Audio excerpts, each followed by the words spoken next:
오늘 본문에 보면 딱 한 구절입니다. 나는 너희를 치료하는 주 하나님이다. 이 말씀은 전후 맥락이 있습니다. 어떤 사건 속에서 주어진 말씀이거든요.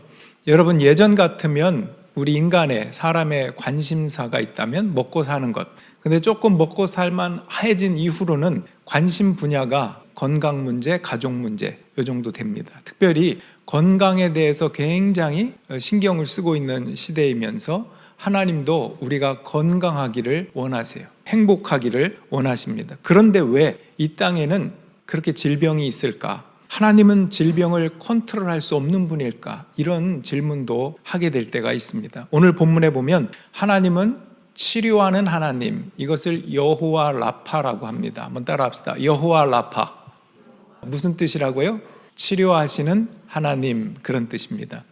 질병에 대해서 몇 가지 관점이 있습니다. 한 4가지 정도로 정리할 수 있는데, 애굽이나 바로에게 내렸던 재앙과 같이 돌이키지 않을 때 주어지는 질병이 있습니다. 두 번째는 안 좋은 습관을 가질 때 질병이 올 수 있습니다. 과로, 과식, 과음 이런 것처럼 우리 몸이 감당하지 못하는 과부하가 걸렸을 때 오는 질병들이 있다는 것이죠. 왜냐하면 우리 몸은 굉장히 정직하거든요. 몸의 입장에서 보니까 이 주인이 몸을 제대로 관리를 안 하네. 이 사람 이거 아파야 관리를 하겠구나. 그래서 아픈 것이 치유하기 위해서 아픈 거예요. 이럴 때는 관리하지 않으니까, 막 사니까, 몸을 돌보지 않으니까 낫기 위해서 아프기 시작하는 그런 케이스도 있습니다. 셋째는 하나님이 하시는 일을 드러내기 위한 병입니다. 아까 2가지는 어쩌면 인간의 잘못 때문에 주어진 것들이에요. 잘못된 습관이라든지 돌이키지 않은 완고한 마음 때문이라든지. 그런데 질병이 오는 것은 꼭 그런 것만이 아니라 나에게 원인이 없어요. 내 부모님에게 원인이 없어요.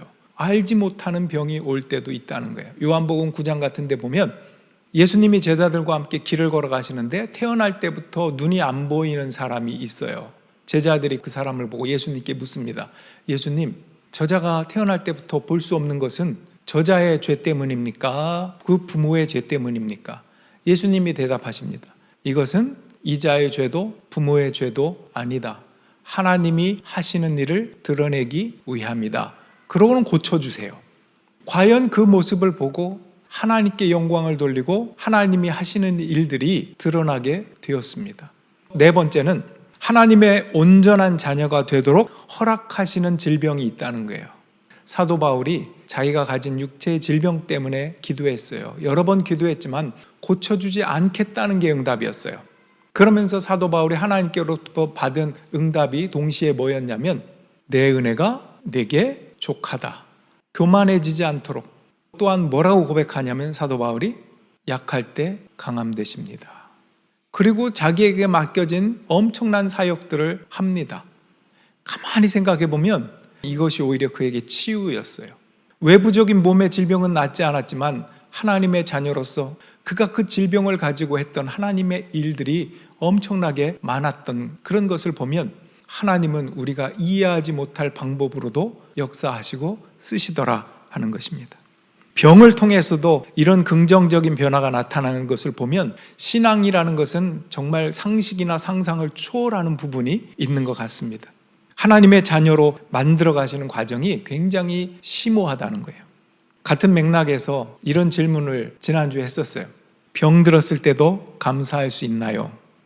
그때 여러분들이 말씀을 하셨는데 박 집사님이 그런 얘기했어요. 사도 바울의 고백을 인용하면서 사나 죽으나 주의 것이니까 감사하지요.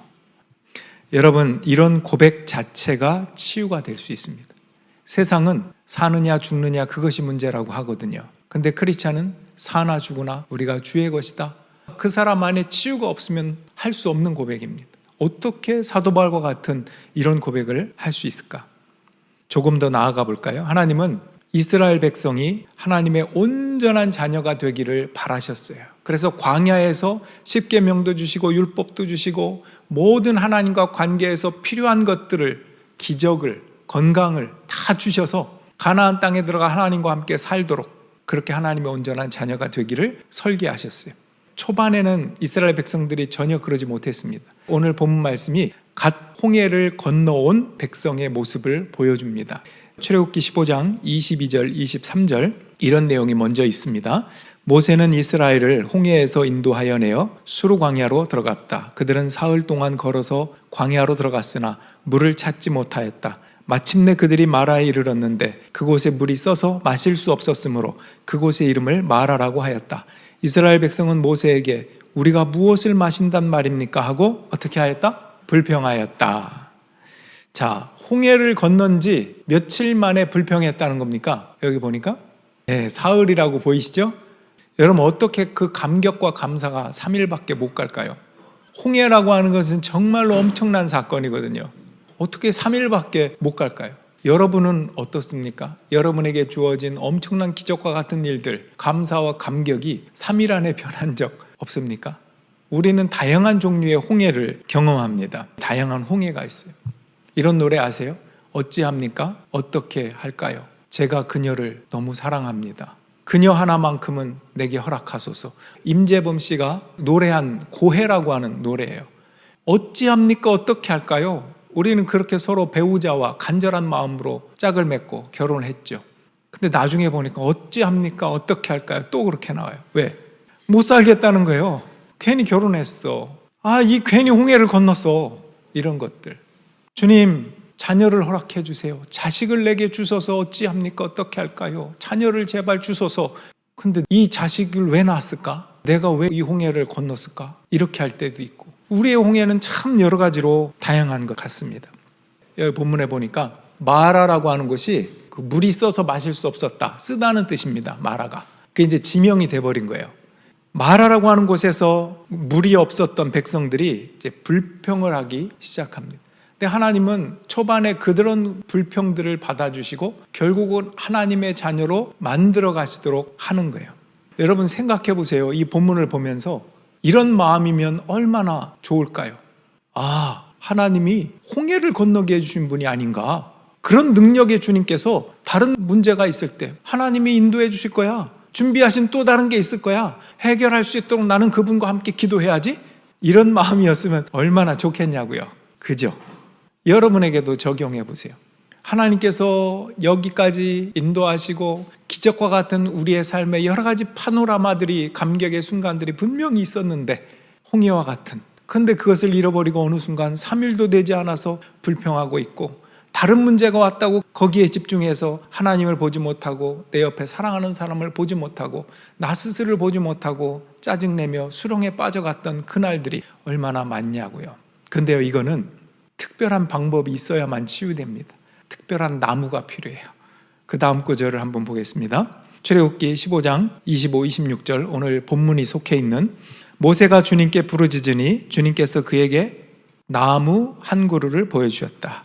그가 그 나뭇가지를 꺾어 물에 던지니 그 물이 단물로 변하였다. 주님께서 그들에게 법도와 율례를 정하여 주시고 그들을 시험하신 곳이 바로 이곳이다. 주님께서 말씀하셨다. 너희가 주 너희 하나님인 나의 말을 잘 듣고 내가 보기에 옳은 일을 하며 나의 명령에 순종하고 나의 규례를 모두 지키면 내가 이집트 사람에게 내린 어떤 질병도 너희에게는 내리지 않을 것이다. 나는 너희를 치료하는 주 하나님이다. 오늘 본문이 이렇게 되어 있습니다. 하나님이 한 나무를 던지라고 그랬어요. 물에, 그 쓴물 마라에 던지래요. 그래서 모세가 던졌더니 그 물이 달아졌대요. 우리의 상식으로 이게 이해가 됩니까? 그럴 수 있나요? 그 당시의 시선으로 보면 이게 이해가 안 되는데, 예수님이 나무에 달려 돌아가신 이후를 살아가는 우리가 볼 때는 십자가를 예표하고 있구나 라고 생각할 수 있습니다. 쓴 물이 단물이 되고 옛사람이 새사람이 완전히 될 수 있도록 하는 방법은 이렇게 해야 돼, 저렇게 해야 돼, 훈계하는 것으로 되는 게 아니라 그 엄청난 사랑, 십자가에서 죽으신 그 사랑, 희생의 사랑, 하나님이 인간이 되어서 우리를 대신해서 죽으신 그 사랑, 그 나무, 그 십자가만이 우리를 변화시킬 수 있다는 것을 예표한다는 것입니다. 여러분, 십자가가 가장 큰 치유인 것을 믿으시기를 주님의 이름으로 축원합니다. 하나님은 아들을 십자가에 못 박혀 죽게 하심으로 우리가 가진 모든 쓴 죄의 문제들을 해결해 주셨어요. 우리 인생의 쓴물은 단물이 되었어요. 에베소 4장에 이런 말씀이 있는 것입니다. 여러분은 지난날의 생활 방식대로 허망한 욕정을 따라 살다가 썩어 없어질 그 옛사람을 벗어버리고 마음의 영을 새롭게 하여 하나님의 형상을 따라 참 의로움과 참 거룩함으로 지으심을 받은 새 사람을 입으십시오. 이것도요, 사도 바울이 훈계하는 게 아니에요. 너 옛사람 벗고 새 사람 입어 한다고 입을 수 있는 게 아니라 전제가 있어요. 예수님이 십자가에서 우리를 위하여 피 흘리시고 사랑하셨으니 이제는 옛사람을 벗고 새 사람을 입으라, 이렇게 말씀하시는 겁니다. 이런 생각을 해본 적이 있습니까? 뭐냐면 예수님이 참 많은 병자들을 고치셨잖아요. 그런데 그 병자들이 고침받은 후에 평생을 사는 동안 또 안 아팠을까? 한번 치유받고 나서. 죽은 나사로를 예수님께서 살리셨는데 엄청난 기적이죠. 그가 영원히 살았나? 안 죽었나? 여러분 어때요? 병 고침받은 사람은 또 병들었을 수 있고 결국은 죽죠. 다시 생명을 얻은 나사로가 또다시 죽습니다. 다시 병들고 다시 죽는 인생이 옛사람의 모습입니다. 그런데 그런 우리에게 사도 바울이 예수님의 십자가와 부활을 힘입어 뭐라고 하냐면 새 사람을 입으래요. 이것이 우리의 소망이라고 말하는 것입니다. 병에서 나아도 또 죽을 거라면 예수님은 왜 우리의 병을 치유해 주시는 걸까? 왜 고쳐주시는 걸까? 그것은 이 땅에서의 치유와 회복을 통해서 영원한 하나님 나라의 소망을 바라보는 것, 이것이 궁극적인 목표이기 때문에 그렇습니다. 이 땅이 전부가 아니라 영원한 하나님 나라에 산다는 것을 가르쳐 주시는 것. 아까 얘기했던 사나 죽으나 다 우리가 주의 것이다. 이것을 알려주기 위해서 이 땅의 아픔도 또 그 아픔에 대한 치유도 허락하신다는 것이죠. 보이는 기적보다 보이지 않는 기적을 발견하는 것이 하나님의 자녀가 갖는 믿음입니다. 여러분 이 나무는 십자가를 예표한다고 그랬어요. 또 요한계시록에 있는 대로 만국을 치료하고 죽은 생명을 소생하게 하는 생명나무를 예표한다고도 할 수 있습니다. 하나님은 이스라엘 백성들이 불평하는 것 그대로 두지 않고요, 바로 다음 구절에 엘림을 준비하셨어요. 27절 한번 보겠습니다. 26, 27절을 연결해서 읽어볼게요. 나는 너희를 치료하는 주 하나님이다. 그들이 엘림에 이르렀다. 거기에는 샘이 12곳이나 있고 종려나무가 70그루나 있었다. 그들은 그곳 물가에 진을 쳤다. 여기 보면 엘림이라고 하는 지명이 나오는데 마라로부터 엘림까지는 10km 정도밖에 안 돼요. 엘림은 오아시스입니다. 마라에서 쓴물을 이제 단물로 변해서 먹었지만 더 좋은 물이 엘림에 있어요. 하나님이 그걸로 인도하셨고 이스라엘 백성들이 그 오아시스에 가서 누렸습니다. 이런 거 보면 마라에 있을 때는 엘림이 보이나요? 안 보이나요? 안 보여요. 근데 있어요. 우리가 보지 못할 뿐이지. 하나님이 우리에게 베풀으신 은혜와 역사와 기적들이 있어요. 또 있을 거예요. 근데 우리가 보이지 않아요. 그래 좌절할 때도 있습니다. 가까이 있다고요. 하나님은 준비하고 계셨다는 것을 기억하시기 바라요. 모든 일에 문제가 없고 행복할 때는 하나님을 찬양하고 감사하는 것 누구나 할 수 있습니다. 그런데 오늘 본문을 통해서 질병이 있고 시련이 있을 때에도 하나님은 더 큰 의미의 치유를 나에게 허락하시는구나. 더 나아가면 이 육신의 질병을 넘어서 하나님 나라의 소망을 두게 하시려고 하나님의 영광을 위한 질병도 허락하실 때가 있고 하나님의 자녀가 되도록 하기 위해서 믿음을 갖게 하는 질병도 그로 인하여 더 큰 치유를 경험하게 하는 하나님의 플랜이 있었구나 하는 것을 알게 됩니다. 그러므로 우리는 시련이 있을 때도 하나님 그 소망 안에서 다른 사람을 치유하는 말, 다른 사람을 인정하고 격려하는 말을 할 수 있어야 돼요. 쓴물이 단물이 되는 말들, 이런 것들을 믿음 안에서 할 수 있어야 된다는 거예요. 여러분의 가정이 되고 교회가 될 때 마라가 엘림이 되는, 또는 마라가 치유가 돼서 단물이 있는 하나님이 임재하시는 곳이 된다라고 하는 것입니다.